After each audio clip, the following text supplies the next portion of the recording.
In this episode, we get down and dirty with 5 ultimate rust buckets restored to sweet perfection. It's stuff that excites me. When the car arrived, it was clearly in need of a total restoration. We've got classics returned to prestige. Stays there for much longer, there's probably not been much of the car left. Incredible barn finds. The animals destroyed the inside of the car. And rides destined for the scrap heap, but now worth big bucks. He's been offered way over 6 figures. What we accomplished with this car. A lot of blood, sweat, and tears. But don't be fooled, because even the ones that look rusty may be deadly under the skin. We get a lot of grief from people. You know what, though? I don't really care.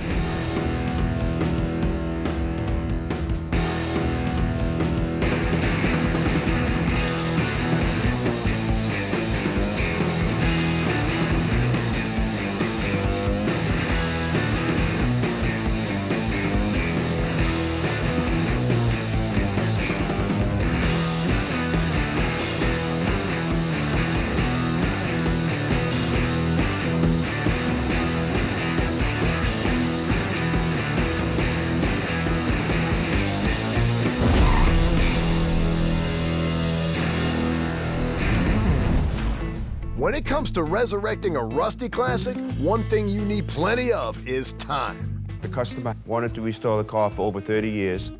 Probably the worst rusted car I've ever worked on. Finally, it's the best.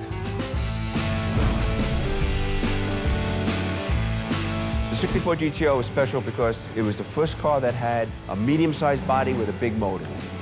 Basically, they were the first muscle cars. The original owner paid $4,500 with a little help from his mom. He was 21 years old and getting his first car that could comfortably carry the groceries while still having some serious street attitude. Now, after a 2-year build, this true American original will fetch way over 6 figures. And the owner of this car actually bought this car brand new in 1963. It was his daily driver car. Late 70s, the fuel tank fell out of the car, so he had parked it in his barn. And the animals basically destroyed the inside of the car. After 30 years, he decided to redo the car. It had a lot of sentimental value to him, so he basically got in touch with me. We specialize in the muscle cars, and in particular, we specialize in Pontiacs. And we pulled it out of the garage after 30 years and started the restoration. And this old GTO had a long way to go. The car was really, really very rusted. The frame was real bad. We ended up putting new floors in, new trunk, the fenders, and the doors are all original to the car. The motor is original. We basically had to rebuild the motor. We built the transmission, all new brakes, all new suspension. Rear end was rebuilt. We left the drum brakes on the car. The customer wanted to leave it original as he had the car. The hardest part of the car was probably locating a 64 frame for it. You can see this is an early production GTO because of the dual belts that they put on the alternator for power steering. It does have an upgraded brake system just for safety reasons. Inside the car, there is the wood wheel, pretty rare option. And it did have these seat belts, which were not mandatory in 64, but this particular car came with seat belts on it. This was unique for the 64. 65, they went to the one underneath the plate. And there she is in all her glory. Oh, man, that is one fine-looking ride. We wanted to be correct for the car. We did upgrade a little bit on the suspension to help handling. After decades as a rusty chicken coop, this ride is hot property once again. He's been offered a lot of money for the car, way over 6 figures. The car is the first convertible produced for the 64 GTO. I prefer the classic cars just because they've got character. You look at the new cars today, they all look the same. Personally, the old cars are where it's at. Brother, the proof is right there on wheels. From American muscle to a British classic.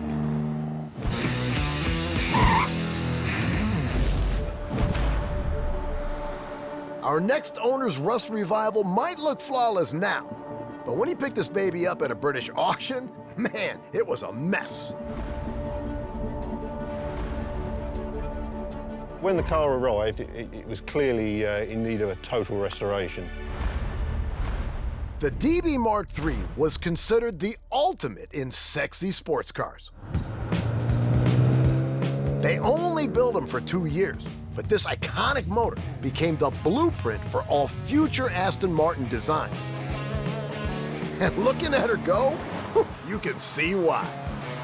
Man, that is one fine-looking car.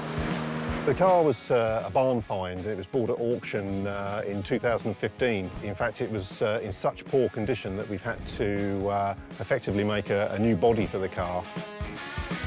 Snapped up for under 50,000 bucks at auction, this classic car took 4,500 hours to restore to glory. It's an immaculate 3-liter straight-six example of a DB Mark III. James Bond's ride in Goldfinger. With only 551 built in the 1950s, don't bet on this baby fetching under $500,000 today. We have a very fixed process for restoring cars. There's the sort of historical research part right at the beginning of the process. It's the last of an era. It's the last of a coach-built, separate chassis Aston Martin. Then we strip the car down to its component form, every last nut, bolt and washer. The body and the chassis are separated. They're cleansed of old paintwork and corrosion, and we work out how we would best go ahead with the restoration. The body was the hardest part of the car to restore because of the nature of the clamshell bonnet. They're a coach-built car, handmade from aluminium, and we've had to replicate much of that original coachwork. Once they started, man, they covered every detail. The car's equipped with an umbrella handbrake, as they're known, so a bit of a throwback there to the pre-war years. We've included a radio in the restoration, put some modern internals into, but it's in keeping with the period of the car. So let's have a look under the bonnet of this Aston Martin at the heart of the car, and to get there we need to open this rather substantial bonnet catch. That is heavy duty. This has had a complete engine rebuild. Smooth running, sweet idle, gives good performance. Had a cast iron cylinder head originally. They were prone to cracking. This car's got a replacement. This restoration is really about one thing, the finest British expertise. There's a number of things which are really satisfying points in the restoration of the car. I think the first time the engine starts. Music to my ears. We do about 400, 500 miles of testing in a car that we fully restore. Definitely one of the perks of the job, having the privilege of driving these lovely cars. Here's a nice tight roundabout, power out of there. Oh, what a lovely thing.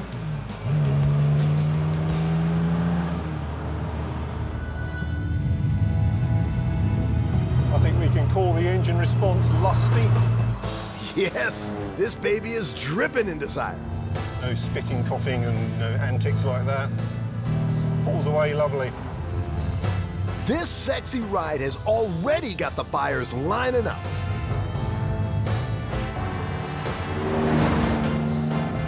He's going to end up with, well, a very, very beautiful Aston Martin and probably one of the best DB Mark IIIs in the world.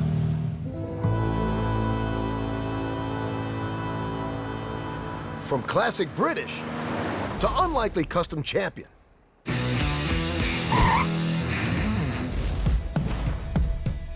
Something awesome is alive on the roads of Canada.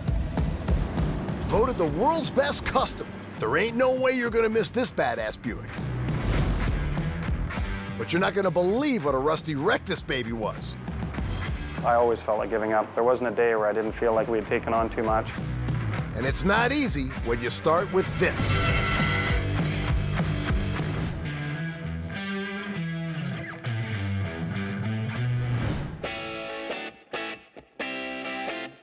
When I was 21 years old, I had a 64 Riviera. I sold it to start my first business, and I thought to myself, I'm gonna have another one of those cars one day. One of my buddies happened to have one that he'd pulled the motor out, and it was a $400 rusty heap that he didn't want anymore, so I bought it from him. I didn't really know I was going to take it this far and get carried away, but that was the start of the car. J.F. Launier's 1964 revision took over 20,000 hours of labor and cost over $300,000. Retaining the original 2+2 seating, this 6.2-liter former rust bucket fought off 8 finalists to win the prestigious 2014 Riddler Award for Customs at the Detroit Autorama. It was ups and downs. It was always a battle to try to get enough money to buy parts, to find enough time in the week to balance family, business, and project of this magnitude. Just a lot of blood, sweat, and tears. But man, this ride stands out. School bus yellow was an interesting choice. I wanted to build a car that was bright enough that people would notice it. And I watched a bus drive by the one day and I thought, you know, that might work. That might be the next street machine color. But that's where the school bus comparison ends. Super scary when I drove it the first time. We were doing donuts in the parking lot after one of the shows.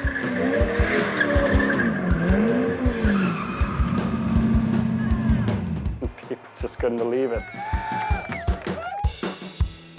And it's no surprise this ride has so many fans. It's the first car in 35 years to go to Riddler and be won by the owner and the builder.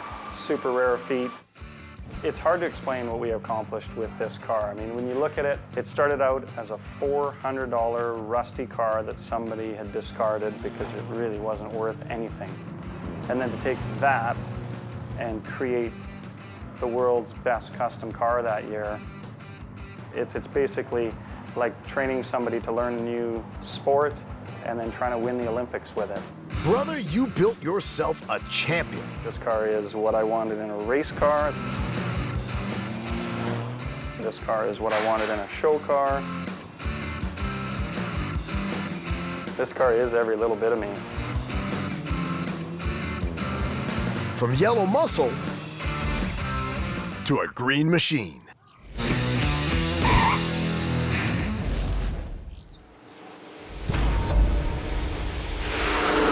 Our next ultimate ride is Sleek, mean, and green. What's the fastest I've gone in this car? Am I allowed to say that on camera? I'm a law-abiding citizen and I do the speed limit. I'll leave it at that. My name's Tommy Jankos and this is my Ford 1973 XA Falcon Superbird hardtop. When 12-year-old Tommy refused to let his dad sell the XA Falcon, he was already setting his sight on rebuilding it himself in the future. 25 years later, Tommy dragged the rusty wreck off the family farm and took on the 5-year rebuilding project. This Ford is an iconic car. There's not many hardtops left. It's a miracle it survived. Car was bought brand new by my father. I remember growing up in it as a kid, sitting in the back seat until the time when, I think it was 1988, and Dad rolled the car into a ditch in an accident. Wrote the car off. It was my favourite car and I always knew that that was going to be my car one day. For over 20 years, this ride was left to rot on the family farm. I started getting a bit worried, thinking, well, if it stays there for much longer, there's probably not going to be much of the car left. I mean, you know, I drove it once as a kid and I remember we had a really long driveway at home and I sat on my mum's lap and I was holding this very steering wheel. Those emotional memories gave Tommy the drive to rebuild his dream.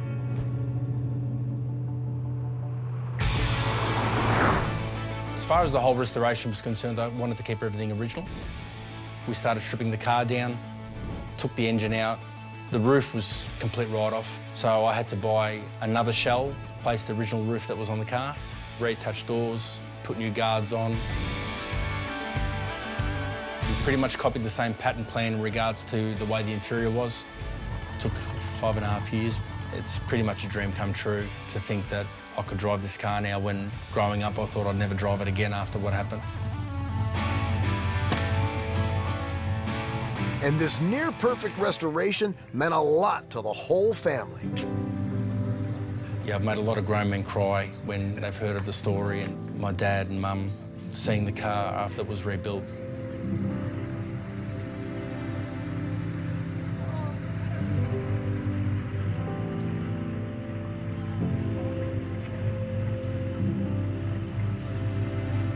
makes me feel happy that I've made them happy. So it's a good story all around, really. Sit inside, Mum. Oh man, you got me choking up here too, bro.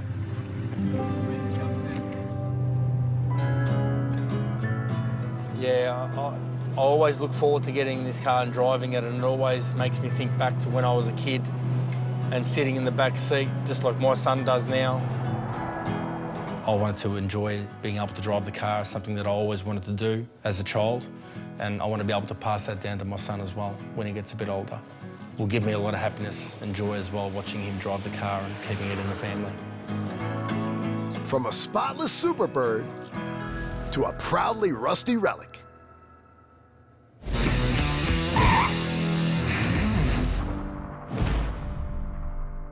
On the outskirts of Cali, these rust buckets are basking in the midday sun. But these vehicles are not a bunch of abandoned junk. They're a $500,000 derelicts. And below the rusty shell is a beautiful ride waiting to be found.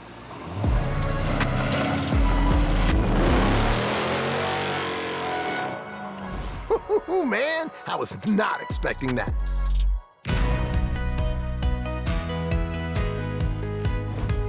Derelicts will never repeat the same build twice. Each one is a singular, high-functioning sculpture. I wanted something alternative, but imperfect, so I didn't have to worry about it. But I didn't want to be that guy who's like super stressed out about the first scratch, the bumper rash, stuff like that. Don't be fooled by the scruffy exterior. Under the hood, this ride is in incredible condition. Industrial designer Jonathan's Icon team spent up to 3,000 hours on this two-car mashup. Some folks can't really wrap their heads around that rusty left-in-the-barn look, but me, I think it's really cool. It's technically a Chrysler Town & Country, but the front hood and grille, which is a like condition, kind of sort of the same green 52 DeSoto sedan, bolted the two together, and then I was like, yes, okay, now we're on. Original car didn't have AC. All the knobs and the switches are still kind of sort of in the original position. For the modern AC controls, I could maintain the consistency, like same with the gauges. I didn't restore them and make them all pretty. Everything down to the acrylic and the typeface is authentic, but behind the scenes, it's all video circuit board, state-of-the-art. And then the audio system, it's a Bluetooth-dependent digital sound processor interfaced amplified audio system with bass. Man, that does not come as standard. But if you want attention to detail, the Icon DeSoto has got it in spades. Hey, you know, it's just fun to add a little bit of tongue-in-cheek, have a little sense of humor in these builds. With this one, I went to a really cool old aircraft surplus place and bought some vintage hardware that's used throughout the vehicle. There's a cool before-flight release safety pin that I used as the hold down on the air filter enclosure. Overflow reservoir for the radiator. I scored a 1800s whiskey bottle. And then with all of our vehicles, everything has our mascot, the Icon lizard, on him. Fun thing with the derelicts is he's never in the same place, and it's always responding to the shape of the car. Just feels natural, like he would sun himself there. He's right there up front on the hood. When the DeSoto was completed, it took the custom world by storm. We're a little pinched. Is Thursday or Monday good for you? Within like a week or two of finishing it, it started getting all sorts of love and attention. But I went, oh, I guess I can keep building these. Jonathan and his team turn out over 10 of these a year, but this guy only takes on passion projects. If you want a derelict vehicle by this dude, there's some specialist criteria.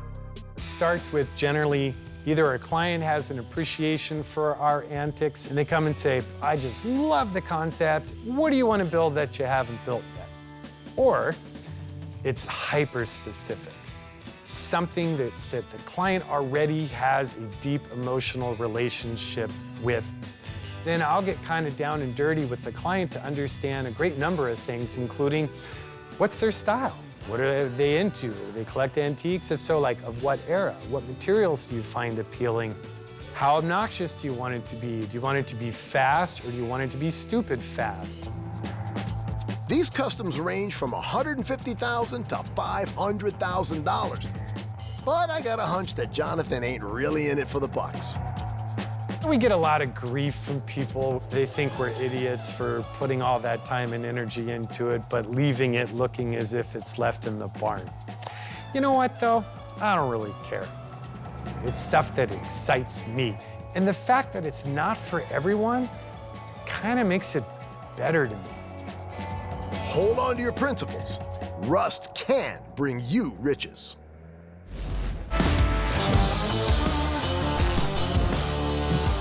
Five incredible tales of rust to riches.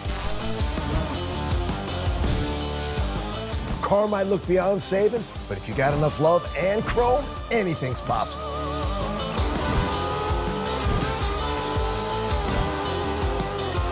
I'll see you next time on Ultimate Ride.